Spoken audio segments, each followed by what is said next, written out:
You know, I really love video games, and I love sequels to video games even more. It's just something magical to see a game get its sequel and do so much with it that it's able to genuinely surpass the original. But sometimes, games don't really get sequels, mostly either due to things like not reaching high enough sales numbers, or possibly they just weren't what people were looking for at the moment, and as a result, are never really able to get a moment to shine even if they ended up being absolutely fantastic. And I wanted to talk about some games that deserved a sequel. But this is quite a challenge, and I wanted to bring in a few friends to help me. So I'm going to give my first friend the floor. Take it away, homie.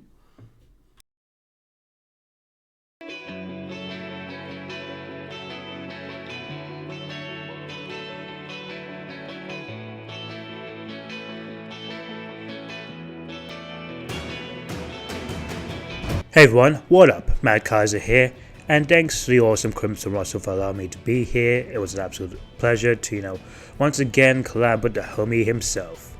And what better way to talk about collabing is, well, with the topic, and that is a JRPG that really hasn't got a sequel. And one that definitely comes to mind is Xenoblade Chronicles X. Now, this game in particular is a completely different beast compared to every other Xenoblade game in general, as this game is far disconnected from the whole Cloud Saga thing, and this game further goes more for exploration and gameplay approach as opposed to a more story focused experience. Not only that, but it also had some very cool online features, as well as an amazing soundtrack composed by famed anime composer Hiroyuki Sawano. Not only that, but absolutely was, I think, just absolutely amazing was, well, the combat and exploration itself. Being able to fly around and roam throughout this whole entire planet with these cool, awesome mechs. Now, obviously, despite it not being as story focused compared to other Xenoblade games, it did at least leave with a very, very obvious cliffhanger, and obviously, that cliffhanger obviously didn't get resolved. Given the fact that obviously, well, the Wii U itself didn't do so well, and obviously, ever since the Switch era, Takahashi and Microsoft have been focusing on completing the Cloud Saga, which they have now thanks to Xenoblade Chronicles 3 Future Redeemed, and Xenoblade X fans are still waiting for this game to be ported or at least given the definitive edition treatment like Xenoblade 1, and hopefully get, some sort of sequel, or heck, maybe even epilogue, or what happens after that cliffhanger ending. Well, one can only hope that Xenoblade X not only comes to Switch, but also gets a sequel and a proper conclusion after that cliffhanger ending. Anyway, thank you for having me. Peace out. Thank you, Crimson Rosso, for having me on this video. I really appreciate that you gave me a chance to talk about this. Hi, my name is Kita Eris. I also go by Joey. I'm on Twitter currently as Kita Eris, and I love to talk about my favorite franchises. On the topic of sequels, though, there is one game in particular that I really, really feel needs one, and that is Bloodborne. Bloodborne released in 2015, and as a massive From Software fan, this is what started it all. This was my first Souls game, and it was an experience like no other. I love the story, the lore, the characters, the boss fights, the gameplay. Everything about this game is special. It is very unique. It is something that has never been done before, in my opinion, in terms of an action game. And it's probably one of the scariest games that has ever been made in the history of gaming. Honestly, it's honestly terrifying at times. That being said, however, we have had radio silence on it for years at this point, and honestly, I don't understand why. We recently found that it sold over 7.5 million copies on PlayStation alone. We've been waiting for a sequel, a remake, or even just a 60 FPS patch to make this game run better on hardware that actually could run on properly. But this forgotten gem keeps sitting on the shelf, and they're not doing anything with it. I don't know if it's a From Software issue, if it's a PlayStation issue, but I really feel that this game does deserve a sequel. of any kind, a sequel, a spiritual successor, I feel that they can go back to this world and make something incredibly special. Out of every game I've ever played, Half-Life Alyx is without a doubt the one I want to see a sequel for the most. And look, I'll nip any snarky comments in the butt here. I know that it was most likely meant to just be a standalone game in order to showcase what the Valve Index is capable of. But you look at that post-credit scene and seriously try to tell me that it doesn't seem like a setup for a sequel. Imagine how cool of a sequel that'd be too. Getting to play as the legendary Gordon Freeman in the most immersive medium possible in our current time.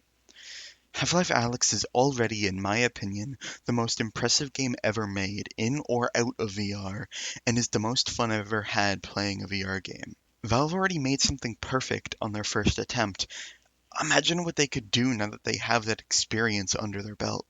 Just think of how much more variety and choice you'd have in combat with Gordon's larger arsenal of weapons, too. You'd have the crossbow for quick and effective long-range damage if you'd rather not risk getting close to the Combine. You'd have not only grenades but a rocket launcher too, which would give you more opportunity for explosive shenanigans than just having 2 wrist slots for grenades that you also have to use for heals. The full gravity gun, as opposed to just gravity gloves, would also have much more use in combat, letting you get out of sticky situations where you've run out of ammo and don't have any other option. You'd have one of the Combine rifles capable of firing the high-power energy balls that'll let you take out a cramped room of enemies in a flash, as long as you're not inside the same room as them. Of course, you'd still have your pistol, shotgun, SMG as well, but I don't see those functioning all that differently from the ones you have in Alyx, so I don't see much point in really mentioning them. And like I mentioned just earlier, the post-credit scene in Alyx gives them an amazing setup for a follow-up game. You play as Gordon Freeman, accompanied by Eli Vance, trying to find the G-Man to find out what happened to Alyx. This could double as effectively being Half-Life 2 Episode 3, as it would pick up right after the altered ending of Episode 2 that you caused at the end of Alyx by killing the Combine Observer that was about to kill Eli. Now, look, I'm not a writer, not by any stretch of the imagination, so I'm not going to try to think up any kind of mock-up of the story of this supposed sequel to pitch to you, because honestly, I kind of just can't. But you're free to brainstorm that on your own if you so please. What I will do, though, is ask that if you haven't already, but you have the means to, please go give Half-Life Alyx a try. If you have any interest in Half-Life whatsoever, I promise there's no way you would regret it. If you don't have a VR headset or a VR-capable PC, then you can always go look up a playthrough of it. And that's really about all I have to say here. Big thanks to Crimson for letting me have a segment here, and I'll go see myself out now. Have a good one, oh viewer mine. Hey everyone, I'm a bit of a newcomer here to Crimson's channel. I'm Ashen1 Sangria, and I wanted to tell you about a small Souls-like game that came out in 2019 called Code Vein. It was developed by Ben and Namco, and it's pretty impressive for a game that only sold 3 million copies, roughly. I wanted to talk to you about it because it's a game that I'm really kind of intrigued by, because it follows the Souls-like formula very well. Like, it may be a little too similar to some people, I totally understand that, but I feel like Souls-likes need to kind of stick true to that formula. That's just my opinion, though. Anyway, Code Vein is my favorite Souls-like, and there's a lot of reasons why, and I really wish that a sequel would get announced. So Code Vein is a anime Souls-like game, which is pretty unique. A lot of the visuals are pretty dated, kind of, but graphics isn't really what I play games for. It's more about gameplay and story for me. Honestly, the story for Code Vein is actually kind of interesting. I'm not gonna get into any story details in case you want to pick it up for yourself and play it and see what you think about it. Anyway, the formula is pretty standard for a Souls game.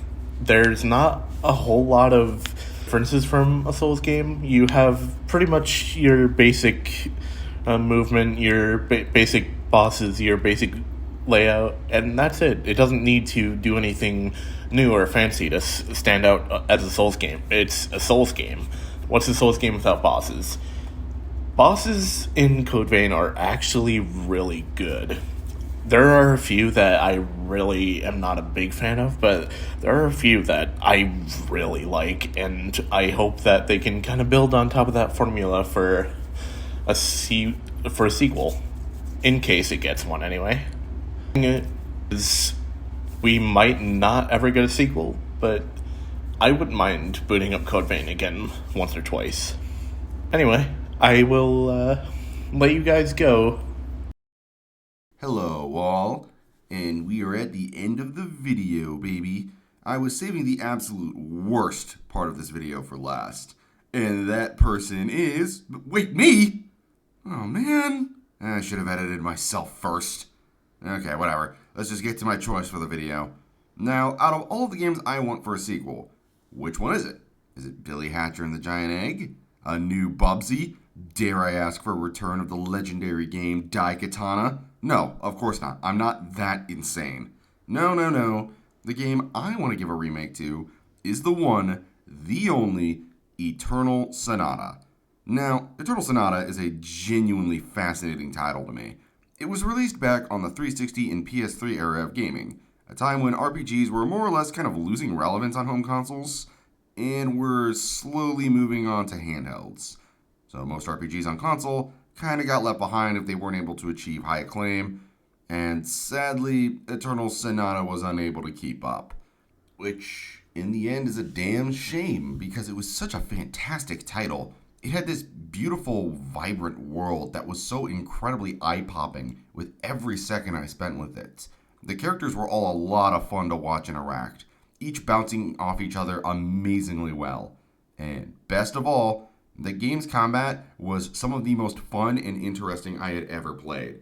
See, unlike a lot of other RPGs that relied on things like turn-based combat or just action-based combat, Sonata actually places the gameplay on a timer-based system, where you're given a set amount of time for each character to do whatever they want, from healing party members to dishing out damage, and of course my favorite part, utilizing both the dark and light areas of the battlefield to unleash special unique super attacks. It may seem like a lot to figure out, and at the start it kind of is, but once you get used to the gameplay and figure out what light or dark attacks are for you, the game flows like the smoothest of butters. It's such an honest shame that this game was never, ever able to properly pick up enough steam to get a sequel, because its combat and world are genuinely something that deserves so much more than it got. Maybe one day it'll get resurgence. Till then, I can only dream. And that, my friends, is the end of the video. Thank you all so much for watching, and thanks so much to my amazing homies who chose to help me with this video. I'll leave links to them down below, so give them a follow if you can. If you like this content, do me a solid and like and sub down below. And if you have any games you wish got sequels, let me know in the comments. That's all, folks. Have a lovely day, and I'll see you next time for more content.